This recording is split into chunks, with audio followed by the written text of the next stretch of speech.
Breaking news, everyone. Yeah, breaking news, all right. So listen, I haven't been over here, I haven't been at my place, done a video in a while. I've been doing it at my shop, just because I like doing it over there. It's quiet, I can get away, things like that. Wasn't planning on doing this video, then breaking news. It hit the internet like a storm, like a tornado today. Yeah, right. Um, I clicked on it and I was going, oh man, no entry fees, no entries fees for the Bassmaster Elites. And I was like, all right.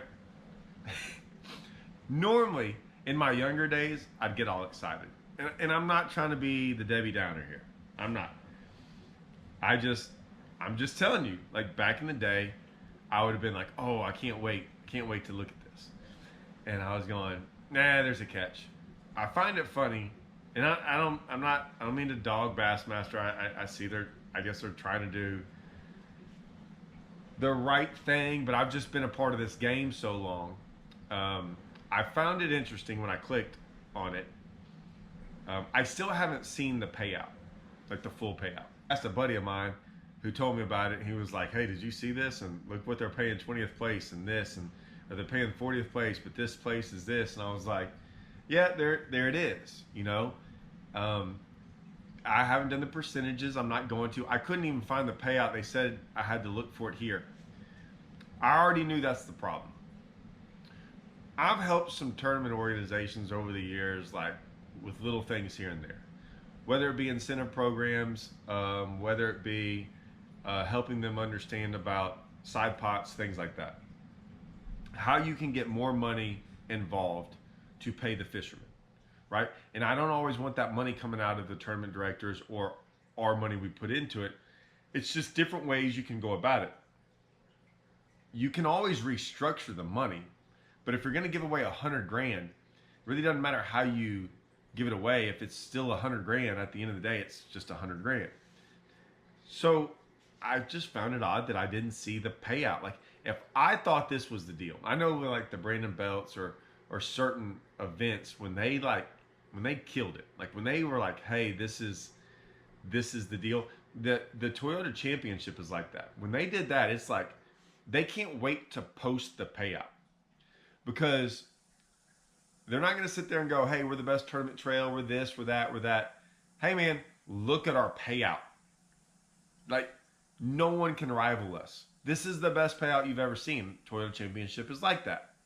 It's freaking ridiculous for a tournament scale of the size of what it is and what it's a great championship. It's pretty awesome, right? And you should lead with your best quality, and their best quality is the payout in the Toyota Championship. It's freaking awesome.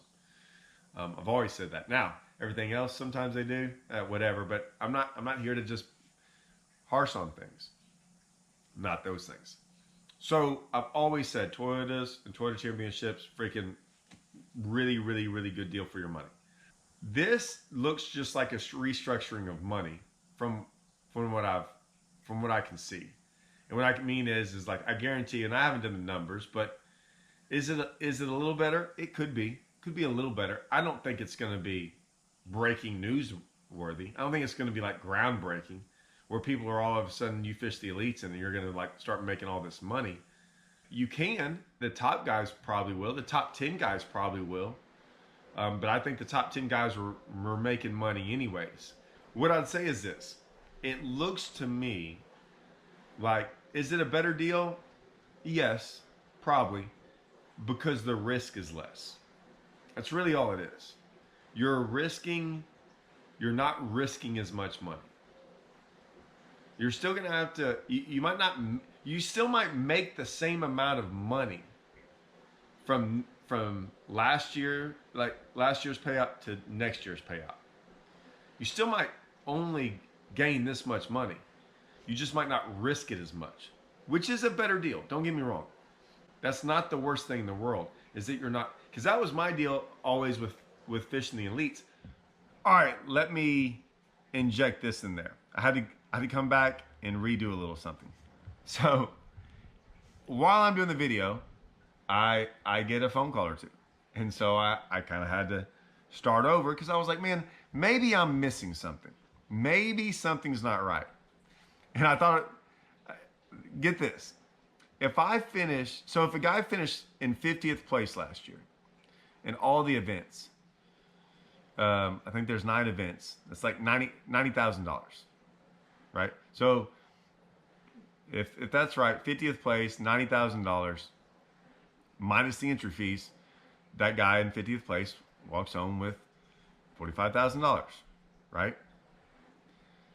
Next year, if he finishes in 50th place, he'll walk away with 0. He didn't pay anything, but he walks away with 0. 40th place is something absurd. What is 40th place? $500. So he'll walk away if they fish 9 events with $500. I can do the math on that. I can tell you. So it looks like the only guys that are going to actually really make some money is the top 10. That is not a great way. Like, I'm all about having tournaments that are top heavy. The reason that is, though, is because when we fish our local stuff, I don't like to see guys. Yeah, there might be 200, 250 guys in the field, and everyone wants them to pay down more. But the problem is our expenses are still the same. We still got to pay for the boat and pay to go out there and all this stuff. And it's just a different deal. Like, we're not traveling that far. We're not doing all this stuff. So it's like, if you make a top 10, let's get paid for the top 10. But it's a little bit different when you're traveling across the country and you're spending thousands of dollars to make a 40th place, and then you don't even cover. I mean, $500 covers your gas for. It doesn't even cover the gas for the trip. I mean, I'm not even going to get into all this. So I think I'm right on this. And what's funny though, here's the other part. If you read the comments on social media from Bassmaster's thing, you'd have thought they're just freaking throwing money to everyone. Everyone's like, this is the greatest thing ever. Like, this is the problem with society. I mean, go research something. Go look something up. Put a pen and paper to it. Put a thought process to it, and go, well, let me look at this real quick before I just go, this is the greatest thing ever. It just amazes me. Maybe I'm wrong still, but the people I haven't talked to, I haven't gotten any phone calls like going, hey, this is awesome. It's been like, every one of them is like, am I missing something? I'm not very smart, but someone tell me where the loophole is, where's the extra money? Yeah. I had to throw that in there real quick. All right. Back to the video. I don't know where I'm throwing this in there, but it's going to be in there. I always thought that I could make the same amount of money as what I do back home. I just I don't have to risk as much. Like, my risk is less. Now, there's some benefits from staying home and everything else like that. You could make some more money on sponsorships and stuff, but once again, you're in the sponsorship game. You're more worried about your sponsorship than actual making money in fishing. I still have that. There's a lot of guys that say you still can't make it off of fishing winnings alone, which is true to a degree, although I did for a long, long time. So for years, for like 10 years, I did like almost strictly winnings off of tournaments. So it can be done. It can only be done in very, very few parts of the nation. And it might really just be in Texas, and even it might really just be on Rayburn. And I can tell you how many people do that. I don't know if anyone that does. I don't know anyone that just fishes Rayburn. And you can't just fish Rayburn. You can't just fish Rayburn and make enough money year after year. Like, I don't care what anyone says that it's not happening. The only way I was able to do it was to fish regional events, to fish across Texas, like to pick and choose 40 something tournaments a year and do it even outside of Texas. I would still travel I would pick certain places. Like I still pick like the Ozarks because my buddy lives up there and I can stay with him. I can pick Grand Lake because I had buddies up there that I could stay with. So like I'd pick and choose based on the fact that I wouldn't have to spend as much money on some of these places. So you're still gonna have to travel. You're still gonna spend all this money. The risk is less. But I saw one guy post about something and he was like he was kind of excited to a degree or whatever. I don't know. I don't know if he was just doing that to kind of he was going to fish the opens next year. So I don't know if that was more of a lot of times people are like trying to suck up to these organizations. It happens. I don't fault anyone for that. They need the platform. Once you realize you don't need their platform, you look at it differently. I saw another guy post about it, and this is when I decided to make the video because he didn't look like he was all that excited. And I was like, oh, okay, something tells me he gets it. And he did the math, and like I figured, he was like, yeah, I basically make the same amount of money. And so what's crazy is when I used to try to make these decisions on whether or not I'd go fish. Oh, we'll get into comments later. But when I look at these, I look at the expenses and everything, and I add them all up. And I've done this. I've made videos about this and everything. I used to look at the FLW tour, always when it was that tour, and I mean that was back when they were freaking banking. And I look at Angler of the Year earnings. And then I look at top 10 Angler of the Year earnings. And there would be guys in the top 10 that made like 76,000.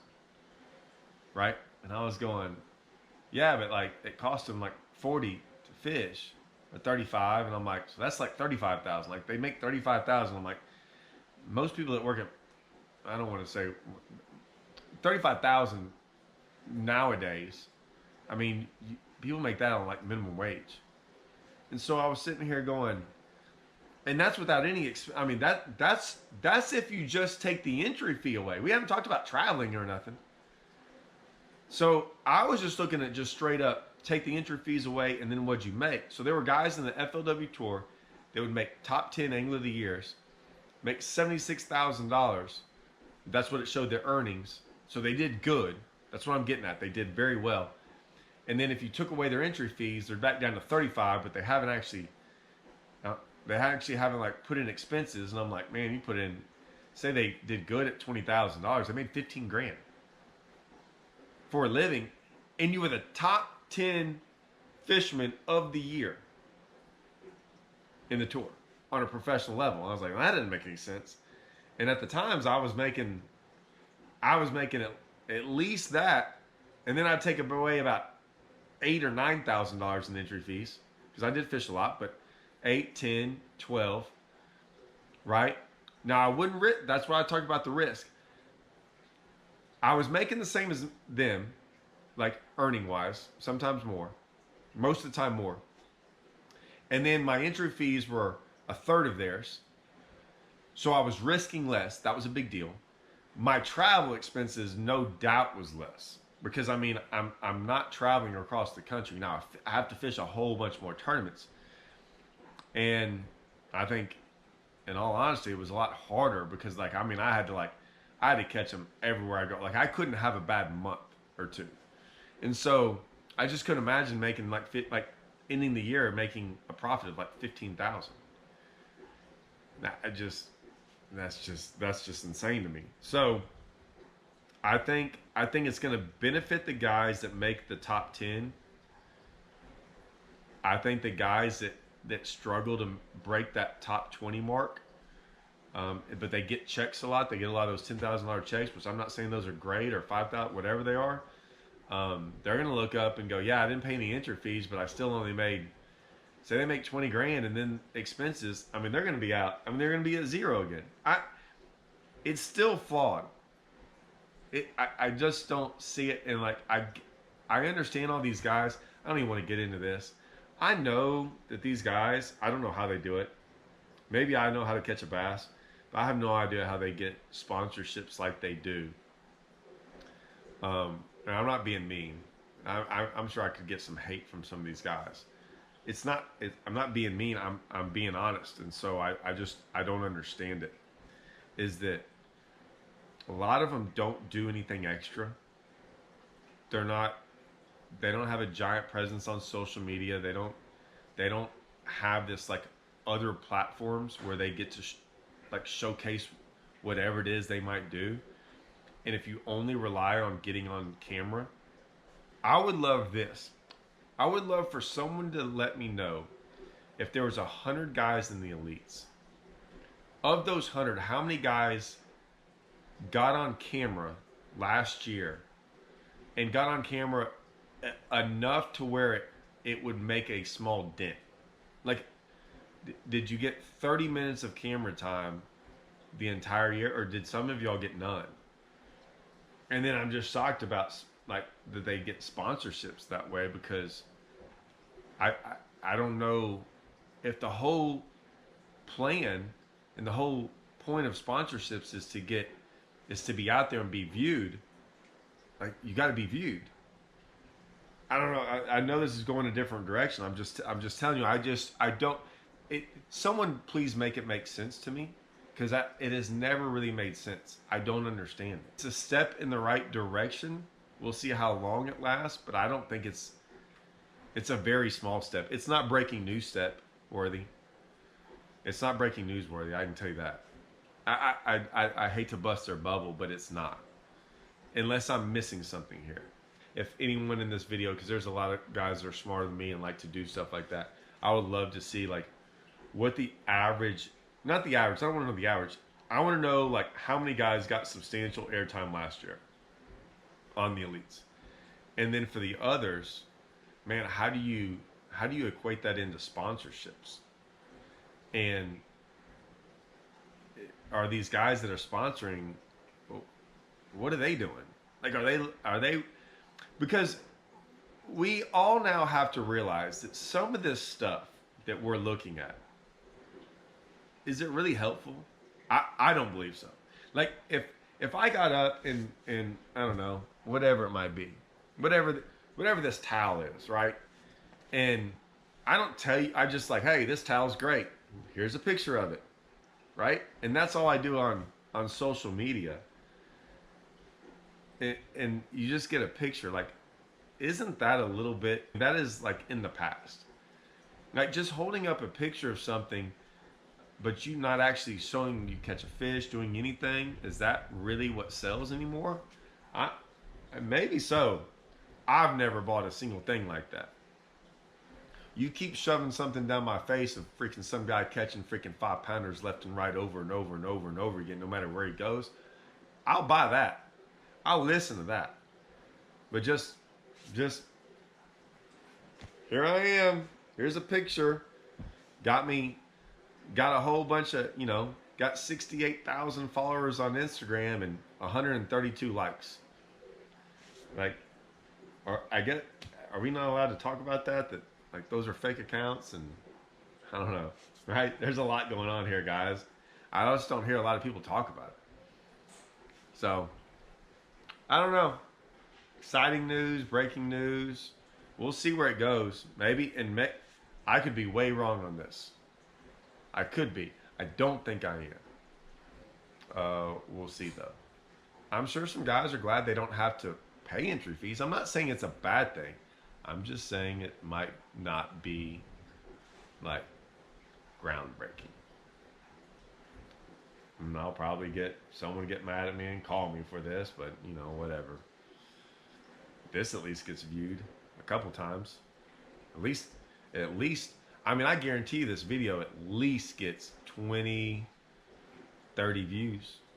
At least. All right. I'm back. I gotta go. I gotta go get ready. I got the Toyota Championship coming up, and I gotta go.